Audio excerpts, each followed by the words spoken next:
Hello, I'm going to be casting a game between myself and my opponent, who is a Protoss named Yo Hobo. I'm having some pretty big FPS issues here. I'm not sure what's going on, but hopefully this video is able to run pretty well, because some of my other casts I've had to repeat millions and millions of times. So let's get into this replay. So the reason I want to talk about this replay in particular is I play that build that everybody's been talking about everywhere, and it's that build where you go ahead and you do the 13 pool and you do the 3 roach rush. People are saying how this build is unbeatable. It's absolutely beatable.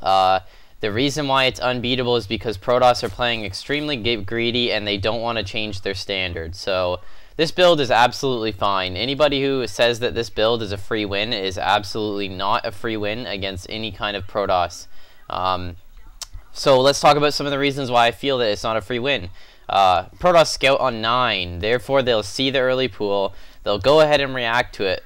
Most Protoss though don't react to the pool because they're extremely greedy. Let's talk about that. I go ahead and I do catch that probe, which is nice because I am going to be doing a cheesy build. Some things to look for zerg is if you see 3 sentries or 2 sentries, it could be risky trying to do it, but once you do the build, you do have to commit to it. So the appropriate response from a Protoss is to either do a forge fast expand, which absolutely works, or to be doing, once you spot it with your probe, so the second you spot that warren, all you have to do is throw down a forge and build cannons. I mean, the zerg is already cutting so much to get this build running that why can't you be a little less greedy and go ahead and build a forge and win the game? I really don't like how people have been complaining a lot about this build, where it's completely balanced. You just have to not play standard for once. I know it's hard, but people are able to beat this build. I've been beat a million times doing this build, even by fast expand Protoss. So just try and think outside the box. Don't do standard builds always. So I'm going to go ahead and do the build. So just for those of you who don't know the build, it's a 13 pool, 12 gas, and then you go ahead and drone up to 15. On 15, you throw your Warch Warren down and you build a queen and a set of lings so that'll put you at 17. Once you reach 17, you go ahead and build an overlord, and now all you're going to do is get speed and wait until you have 3 more larvae. So we get speed, bam, and now I'm going to wait till I have 3 more larvae and 75 gas. I'm going to go ahead and take my drones off the gas. So my queen spawns, I go ahead and do an eject, and now I'm just waiting for my roach warren to finish. As my roach warren finishes, I build three roaches. So there's 1, 2, 3. Take my drones off gas. Come on, there we go.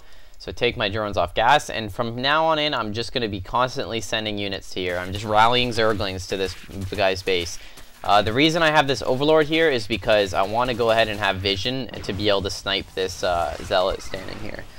So this Protoss knows that I'm going for an early roach warren, and he chooses to get a stalker. So there's mistake number 1. If you know there's going to be huge aggression, why get a stalker? This was a loss because he chose not to react to what he scouted. So he scouts early roaches and he still chooses to go for that early stalker, and that's going to be the reason why he loses. So all I do is send this overlord up here. So as you can see, I send the overlord so that I have vision of the zealot and I can poke that zealot from the low ground.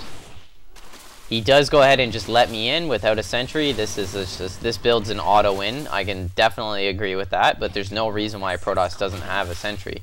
So he goes ahead, pulls all his probes, and starts shooting my my roaches. All I have to do is rally in speedlings and do as much damage as I can to his economy, so that if I do actually fail, I will win in the macro game. So every time I do get in the base, I always target pylons, because if I can unpower, it's an auto win instead of me trying to fight probes, which may not be an auto win. And that's basically it. You just rally zerglings in and you go ahead and just pressure as much as possible and try and end the game for sure. So thanks for watching.